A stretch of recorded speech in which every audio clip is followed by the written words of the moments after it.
Good afternoon. We are here again doing the little thing we like to do with Southwestern Montana News. We're interviewing some of the candidates that are running for the election. Today it's for House District 70, and today we have Marianne Nichols. Jeremy, thanks for the introduction. My name's Marianne Nicholas. I was raised in Southwest Montana in Dillon, attended Beaverhead County High School, went to the University of Montana and received an undergrad and then a law degree from the University of Montana Law School. My family moved here in the early 60s. They were involved in agriculture and had a business here. We had a small bank that did loans to a lot of ag lending, business lending, commercial lending.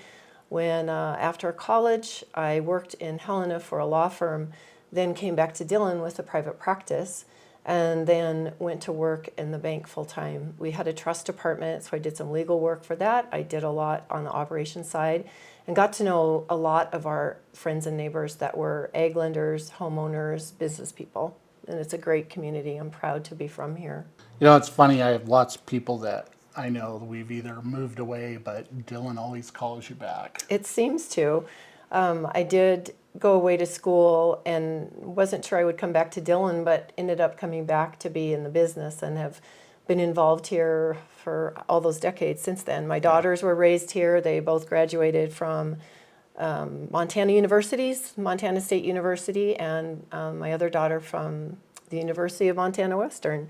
I was on the University of Montana Western board for many, many years, and I'm currently on the Barrett Hospital Foundation board. The Barrett Hospital is a good example of how Dillon really does have a sense of supporting itself. Bob Barrett was a banker here many, many years ago, started the State Bank and Trust Company and started the hospital. He was a benefactor of many, many things in Dillon, and he's one of the founders of our town, people who are here for a long time that believed in this town and were very generous to it. And there's a lot of those folks here, and we're proud to have them. We have a history of that I'm really proud of. Yeah, Wally and I, we used to do the Did You Know, and the people that believed in Dillon really put a lot of money into Dillon to make it so that the Dillon we have now, they kind of laid the groundstone to that. We have a great history. It started out, we of course had the Shoshone and Bannock tribes here, and then we had the miners come to Bannock, then we had the cattle and sheep, people follow them, and Dillon kind of grew out of that. There are families that have been here, the Bishop family, which was John McCullum's family. They came, brought the first sheep into Southwest Montana, and now we have the Helly family that has an added value agricultural industry with Duckworth Company. We've got agricultural families, ranching families that have been here for 100 years or more than that. So we have a history here of people, and I really believe in our agricultural economy. I've worked in agriculture. I believe I'm the only candidate that has the experience of working on agricultural issues.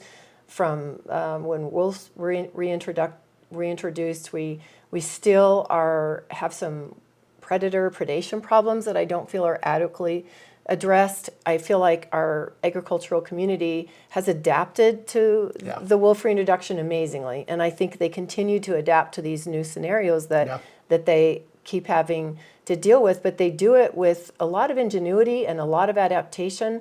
The wolf predation problem, I don't know that that's always adequately reimbursed.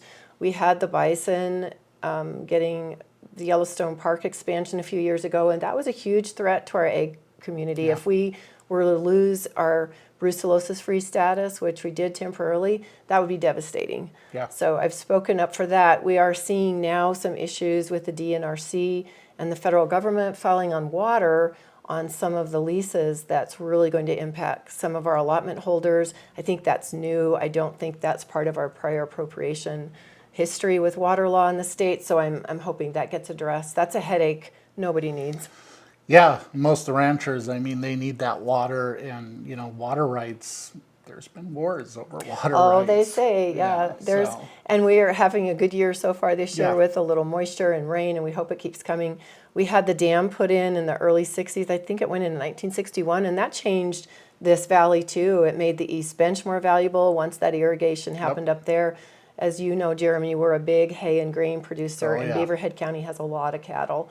Not as many as we used to, but it's still a big part of our tax base. And you know, people that weren't here before the dam, they don't realize that the Beaverhead River would dry up most years. Right. And it'd just be a mud puddle Right. going to another mud puddle. And you know, with putting that dam in, not only did it benefit the farmers and ranchers, but it's what pretty much made the Beaverhead River the river it is And now. here we are with two blue ribbon trout streams Yep. right here in Beaverhead County between the Beaverhead and the Big Hole Rivers. And we respect the people that come here and live here, that make their living off of fly fishing and tourism. We have a big hunting. Yep. A lot of people influx here for hunting. We have good elk populations. I think our people in agriculture have done a great job with trying to work with the state to Yeah. manage wildlife. They're eating a lot of alfalfa fields too, and we do good management through hunting. We see an influx of people here, as you know, every fall Yeah. that are coming here to hunt in this beautiful landscape. It surprises me, like growing up, you know, I grew up on Walnut Street and Safeways wasn't there, that subdivision wasn't out there. It's pretty much farm fields. And if you would have told me there were going to be deer in town growing up, I would have laughed at you. But now, I mean, I've seen them just walk by my office door one night. So. Yeah, I've seen them walk by our Yeah. office too, just not looking in the window, but Yeah. almost. Yeah, and Yeah. it's just, I mean, that just kind of shows like how, you know, we have deer populations and we have all these other populations. And like you were kind of saying, a lot of it's just kind of been a trial and error through management. But, you know, that brings people in, it brings people to our state. I know lots of people don't like it, but it brings money into the economy. It does, and I feel like I've been to the Beaverhead, the Big Hole watershed is such a good example of agriculture agency, the public working together in collaboration to solve issues, create solutions, be proactive. That's the kind of government I think we need. We need to be willing to listen to one another. We need to be able to consider solutions and also listen to people's issues from both sides, because some of the issues that may be ours may not be someone else's. And as a community, you need to be able to hear both sides and listen to both sides. Yeah, you know, and I mean, we were talking before we got on the air, and that's just kind of the problem is everybody has their view, and they seem to think that's the only view that matters. I mean, it may benefit you, but does it benefit society as a whole? And that's where you got to work that really fine line where you're trying to do good for everybody. Sometimes people may get the short end of the stick when you pass a law, or it may not benefit everybody in a certain way, but you can't make laws that will benefit one person and nobody else. And I think, you know, we've kind of forgot about that. I feel like in Beaverhead County, too, we have a history of some pretty remarkable people that we've sent to the state legislature. I go back to Bill Tash. He was a legislator and senator. And if there is a better statesman than Bill, I don't know who it is. I would love to have Bill Tash sit down for my hometown faces. I bet he would do that. His family's been here for so long. Bill was so well respected across the aisle. Yep. He would be the first person to tell you that he would work with any good solution. Yeah. He knew agriculture, he knew business. He is a wonderful statesman. I am very fortunate and proud to have Bill's endorsement. I think that Jeff Welborn was that representative too, and then a senator. He's very well respected, and Tom Welch, and Tom has endorsed me too. Yeah. I've talked to a lot of state legislators. There's a group working on property tax, affordable housing, school funding, and these issues are complicated. They are. But I will say that to a person in state government, in agencies, and those legislators, Tom is so well respected, and Jeff too. So I feel like we have a history of sending people to Helena that know our community, have a history here, understand the nuances of it. They've been here long enough to have a history and kind of know where we want to go. Yep. And they have, to be effective, I think that's important. Yeah. And we're really fortunate we made good choices. And I'm sorry that that those two folks are through, but they termed out, which They shows termed that they out. were doing their job to be able to stay in there. And and you the know. reason that I wanted to run, I'm not a politician. I've been a Republican all my life. I've worked on Mark Roscoe's campaign. I've been appointed by 2 Republican governors to state boards. but I'm interested in policy. That has always Yeah. interested me more than politics. I get tired of the negativity and criticisms. I don't think those are helpful. I don't think they persuade people, and I don't think they Yeah. inform us. So policy is really an interest to me, and the things that I wanted to run on were property tax, resource issues, school funding, and then law enforcement. I've Yeah. talked to law enforcement here, and that is a hard job. Oh yeah. In Dillon, Montana, that is a hard job, and our teachers need our support too. Yeah. We're going to see a looming teacher shortage, Yeah. and that worries me a lot. I don't have kids in school anymore, Yeah. but our community does, and without a strong public education system, our society depends on having that. So we've got to figure out how to support our teachers and get more teachers in the classroom. You don't have to have kids in school to realize that that's the future. So if they're not, Absolutely. getting the help that they need and that, then you could leave the future in gold for these kids. And if they're not educated enough to do that, then it's going to fail. And I think lots of people, they'll say, well, I don't have kids in school. Why do I pay for this? Well, it's kind of for the benefit of mankind in the future. I think Thomas Jefferson and our founders believed that a strong public Yeah. education would be the basis of our democracy. And I really believe in teaching the Western canon, and by that I mean the thinkers and the principles that went into creating this amazing government that we Yeah. have. We are the freest government in the world. We offer the most opportunities. We don't do it perfectly, maybe, but that's why we have these conversations with Yeah. people to come up with solutions. I think we don't talk about the Federalist Papers enough anymore, Edmund Burke, or some of these principal thinkers that went into this formation of the Yeah. ideals that are behind us. And there's no place in the world that has the ideals that we aspire to. And I'm so proud to live where I live. But we need to teach civics in the school, put that back in the school. Because I think if you don't know where your history's from, then it's really hard to protect it going forward. Yeah, if you don't know the past, you're doomed to Doomed to repeat it in the future. doomed to repeat it. Governor Gianforte does have a group working on affordable housing, so he's recognizing that that's an issue here. We want teachers to come here because we want to educate our kids and have the best teachers, but if they can't afford a place to live, we haven't solved the problem. That's the same with law enforcement, the people that are coming here for law enforcement or other jobs too, working at the college. Yeah. If we can't provide a place to live in this beautiful little valley of ours and in our district, then we're not going to get those people here. I know that with property tax, Governor Gianforte has taken sales tax off the table, but the legislators, Republican legislators that are working with tax reform specifically for property tax do have some workable solutions that are going to make a difference, and then make that, you can't just shift it from one industry to another, so that's really critical. So we need to be able to make that tax representative of the people using our infrastructure and our services. We don't have a sales tax, but we still have people using law enforcement, fire department, and all those things. Yep. So it's not an easy solution, but I feel like we can get to the moon so we can figure out some ideas with property tax. The other thing that you made me think about too, with resource management, are all the things we mentioned before with predators, with the brucellosis issue and water issues. Those issues are so important to our economy. We want agriculture to stay here. We want those families that have been here so long to stay and raise their families here. It's already changed a lot in my lifetime, where people used to there were a lot more smaller operators, and everyone had a hired man, and things change as they get more industrialized.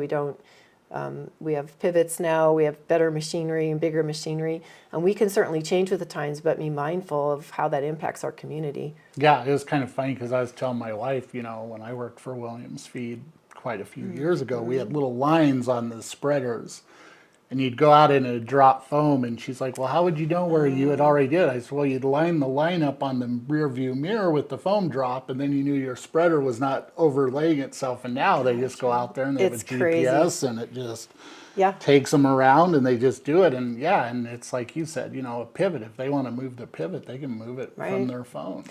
And I mean, you remember too, when the Big Hole was known as being the land of 10,000 haystacks, I never thought I would see round bales out there.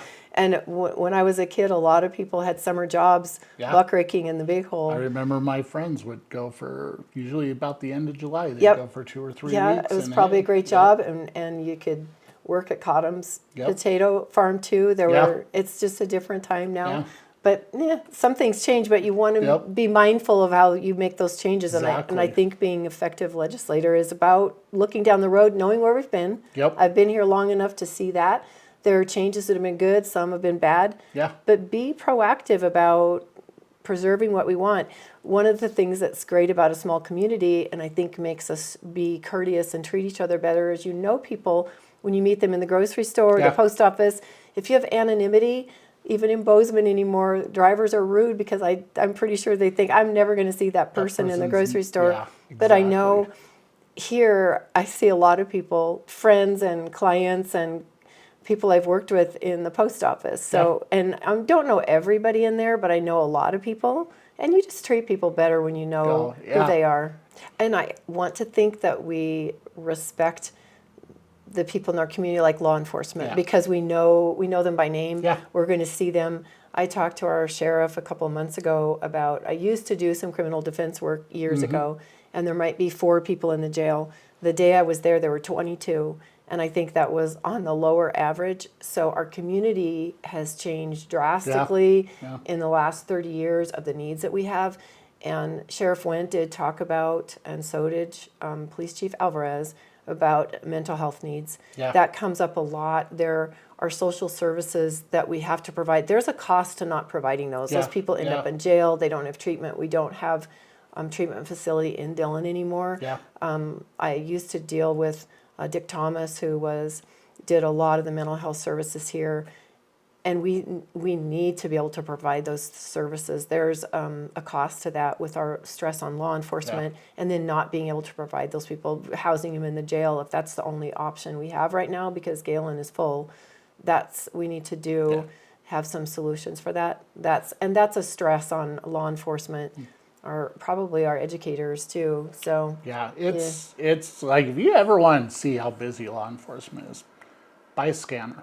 I mean, there's days it just nonstop goes off. There might be days where you won't hear hardly anything, but there are days where, I mean, it goes off, and it's one night, I think my wife and I, while we were watching TV, there was probably about 12 domestics that went off in a 3-hour period. I'm immune to that. They're invisible to me Yeah. in the sense that my community is safe. Yeah. I think a lot of us don't lock our houses. Yeah. We leave our keys in our car. I'm not recommending that. But No. just we have Yeah. we have become accustomed to just knowing our neighbor, Yeah.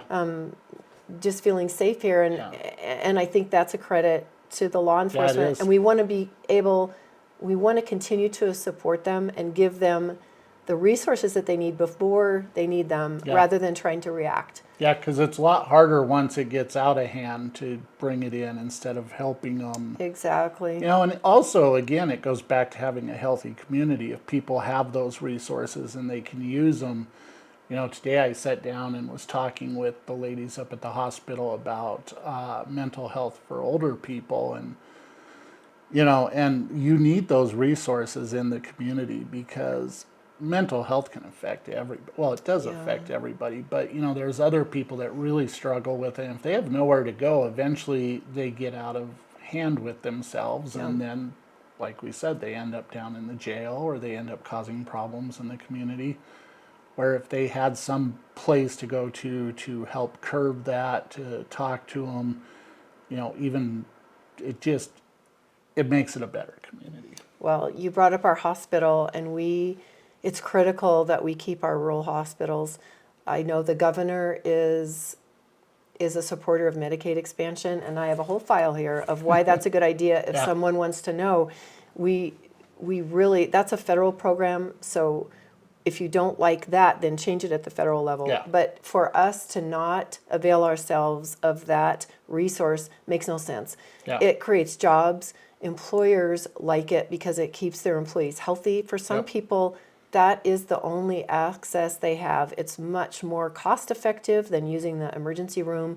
And if we have a healthier community, we all benefit. Yeah. It also provides about $30 million to the bottom line of the state budget. So if you don't like Medicaid, figure out where you're going to get another $30 million. There are just a number of reasons. I'm data driven. I feel like I might be against something, but if somebody brings me information and data, I will change my mind. And that's something that I've been solid on for a while. I'm on the hospital board, but we need those doctors here. We need our nursing staff. We need the hospital is a huge asset to us. We want to keep it here, keep it healthy. It's critical to all of us that stay open and be vibrant. Well, and I mean, you look at like a lot of places that are hiring. I mean, they're hiring at $12 an hour, you know, and then you look at rent in Dillon, it's $1,200 a month. Those people have a choice of living in a house or paying a doctor bill. You know, and things like Medicaid give them that ability to where they're not seeing a doctor to the point to where then it ends up as an emergency room visit that then gets even costlier because they may have infections or things like that. And, Exactly. you know, Medicaid, I mean,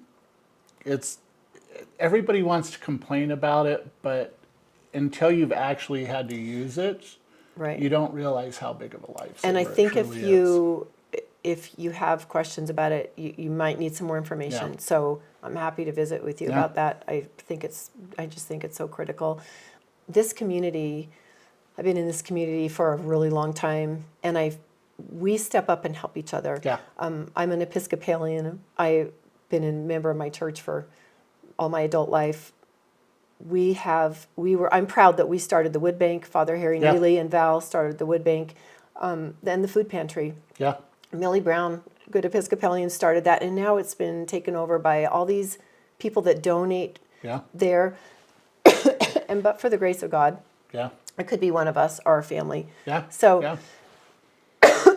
helping each other when we need a hand, and then That's- being able to yeah. give back when you can. Yeah. One of the greatest pleasures of being a member of the community is being able to give. My family gives a scholarship to the University of Montana Western every year, and to BCHS in memory of my mother, because she believed in education. Yeah. And Yeah. that's a huge gift to me to be able to do that. But yeah, and that's one thing I think as our smaller community, we kind of don't realize how special that is. Because in bigger cities, there were organizations that did stuff. I was part of a thing called Coney Coins for Kids, and it was kind of like what we do with the Giving Tree.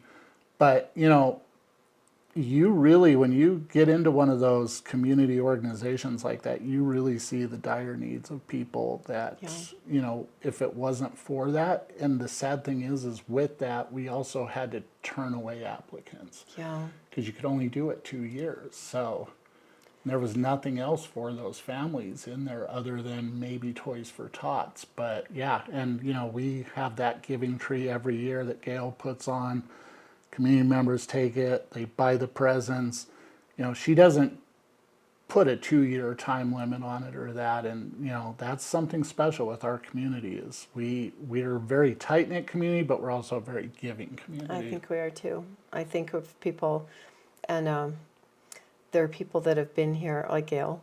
Yeah. She's done that for a long time, and so you get in the habit of it, and it's Yeah. contagious. Yeah. When people are gracious and generous, it's contagious. So I'm all about let's choose that Yeah. over criticism. Let's be positive. Yeah.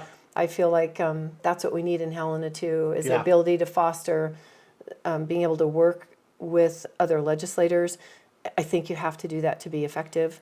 I think It shouldn't matter if you have a D or an R before your name. It should matter what you stand on and how it's going to benefit your voters, your electors. It's not left or right. I think it needs to really, I think we kind of need to get away from that to where, oh, well, because I'm part of this party, I got to believe in all that.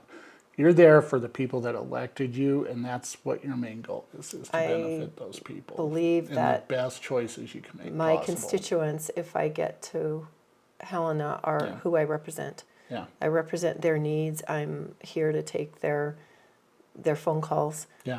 I've been running a business the last 12 years where it's not 24/7, but I want to be available to my clients because that's the best service I can provide. I feel the same if I were to represent. I feel like I can foster that sense of community here and take that to Helena to represent everyone. I feel like I have the experience. I've been here a long time, and I think that's important Yeah. because I know the history that we've had. I know the issues where we used to have 3 department stores in Dillon. We 3, used to. We Yep. used to have 3 car dealerships. I think downtown, I want to keep that in our little town Yeah. here, to keep that going. So fostering economic viability, agriculture, I have had a lot of experience Yeah. with agriculture issues, business issues, so I feel like I've around it. I think people here know me. I've been here a long time. I think my character speaks for itself, and people have questions about me with any particular policy, please call, Yeah. because Yep. what you hear might not be what I said. Yeah. So give me a call. I'm happy to talk to people. I know a lot of people here, but there's a lot of people I'd still like to meet. Yeah. So yeah, there you go. Thank you for coming in. Thanks, Jeremy.